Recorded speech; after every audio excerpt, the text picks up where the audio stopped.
En matière de donation, le fisc n'a jamais été aussi généreux. Vous écoutez un podcast imaginé par Le Particulier, le média de référence pour mieux connaître vos droits au quotidien. Aujourd'hui, nous répondons à la question de Saturnin. Ses parents et ses grands-parents vont lui donner une belle somme d'argent pour l'aider à réaliser un projet immobilier. Il veut savoir comment ces donations seront taxées par le fisc. Alors à vos droits, prêts, partez. Depuis le 15 février 2025, un nouveau dispositif permet de transmettre de l'argent en famille sans payer de droits de donation. Et bonne nouvelle, il se cumule avec les autres abattements déjà existants. En théorie, il est ainsi possible d'aider financièrement un enfant à hauteur de 800 000 € sans verser un seul centime à l'administration fiscale. Explication. Jusqu'au 31 décembre 2026, les parents, les grands-parents et même les arrière-grands-parents peuvent donner de l'argent pour aider leurs descendants à concrétiser un projet immobilier. Soit pour acheter leur résidence principale dans le neuf, soit pour financer des travaux de rénovation énergétique dans leur logement. En pratique, chaque donateur peut donner jusqu'à 100 000 € à un même donataire.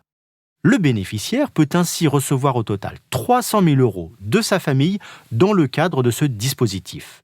Principale obligation, les fonds doivent être affectés dans les 6 mois à l'achat de la résidence principale, soit pour l'occuper personnellement, soit pour la mettre en location. Si les fonds sont utilisés pour la rénovation énergétique du logement, les travaux doivent être éligibles à l'aide MaPrimeRénov'. Le bien acheté ou rénové doit ensuite être affecté à l'habitation principale durant au moins 5 ans. Cet avantage, issu de la loi de finances pour 2025, se cumule avec l'abattement de droit commun de 100 000 € applicable pour les dons entre parents et enfants et qui se renouvelle au bout de 15 ans. Il se cumule aussi avec l'abattement pour dons de 31 865 € entre grands-parents et petits-enfants, soit 127 460 € supplémentaires de la part de ces 4 grands-parents. Et si vous ajoutez à cela le dispositif spécifique du don d'argent en famille, exonéré, là encore, à hauteur de 31 865 € par donateur, vous arrivez au total faramineux de 818 650 € de dons totalement exonérés de droits fiscaux de la part de ses 2 parents et de ses 4 grands-parents. De quoi s'offrir un très beau logement. Bien sûr, il s'agit d'une hypothèse d'école, d'une simulation dans laquelle votre famille aurait les moyens et la volonté d'utiliser à plein tous les abattements fiscaux.